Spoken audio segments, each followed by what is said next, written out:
এত বড় হয়ে গিয়েছে এখনো বিয়ে দেননি? মেয়েদের এত লেখাপড়া ভালো নয়, ঘাড়ে উঠে নৃত্য করবে। জবেদার কথা শুনে ছোঁয়া কিছু বলতে নিলেই ছোঁয়ার মা শায়লা চোখের ইশারায় ছোঁয়াকে থেমে যেতে বলেন।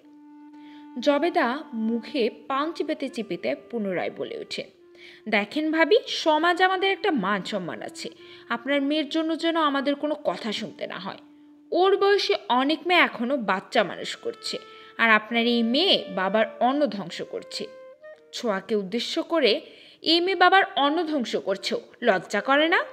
বাবার টাকায় ফুটাঙ্গি দেখানো, স্কুলে যাওয়া সব বন্ধ করতে হবে তোমার। জাবেদার মুখের উপর ছোঁয়া বলে উঠে, আমি আপনার বাবার টাকায় ধ্বংস করছি না, আমি আমার বাবার টাকায় সব কিছু করি। আর হ্যাঁ, আমার বিয়ে নিয়ে আপনাকে চিন্তা করতে হবে না।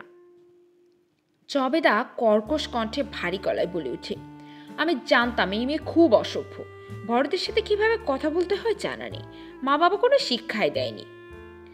শায়লা চোখ রাঙিয়ে বলে ওঠে, আমি আমার মেয়েকে যথেষ্ট পরিমাণ ভালোই শিক্ষা দিয়েছি।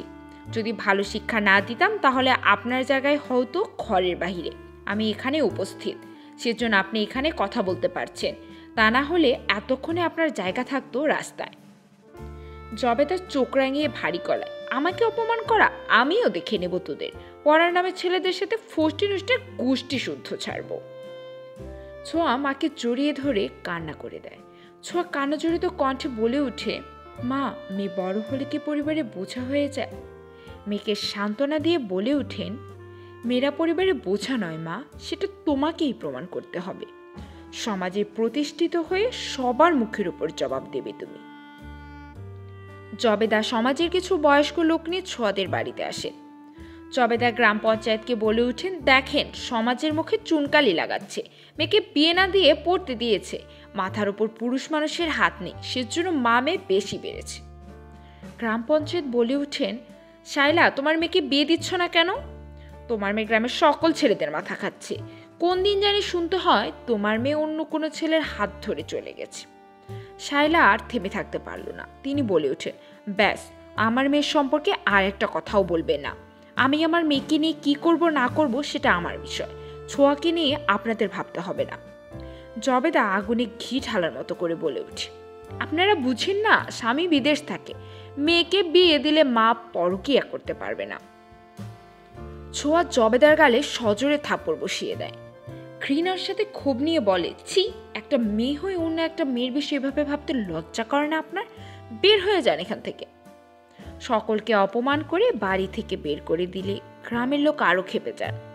পরের দিন ছোঁয়ার মা সকল মিলে গ্রাম থেকে বের করে দেন। 10 বছর পর ছোঁয়া ম্যাজিস্ট্রেট হয়ে সেই গ্রামে আসে। ছোঁয়ার লক্ষ্য হলো বাল্যবিবাহ রোধ করা। গ্রামে বাল্যবিবাহের আয়োজন চলছে। ছোঁয়া সেখানে পুলিশ নিয়ে উপস্থিত হয়। ছোঁয়া পুলিশদের বলে উঠে, গ্রামের পঞ্চায়েত জবেদা সহ অনেককে গ্রেপ্তারে হুমকি দেয়। ছোঁয়া গ্রামের নিরীহ মানুষের উদ্দেশ্যে বলে উঠে, আপনারা মেয়েদের 18 বছরের নিচে কখনোই বিয়ে দেবেন না। 18 বছরের নিচে মেয়েদের বিয়ে দেওয়াকে বাল্যবিবাহ বলে। ছোট বয়সে মেয়েদের বিয়ে দিলে মেয়েরা অনেক সমস্যার সম্মুখীন হয়, মা হওয়ার সময় অনেক মেয়ে মারা যান। আপনারা সবাই সচেতন হন এবং অন্যকে সচেতন করেন। ছোট বয়সে মেয়েকে বিয়ে দিলে হরেক রকমের শারীরিক ও মানসিক সমস্যায় ভুগতে হয়, সুস্থ সবল সন্তান জন্ম দিতে পারে না। বাল্যবিবাহ আর মাঝিহীন নৌকার মাঝে কোনো পার্থক্য নেই।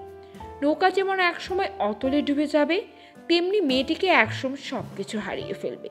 আপনাদের মেয়েকে উচ্চশিক্ষায় শিক্ষিত করেন, দেখবেন একসময় মেয়েরাও ছেলেদের মতো কাঁধে কাঁধ রেখে কাজ করবে, সমাজের উন্নতিতে বাধা থাকবে না।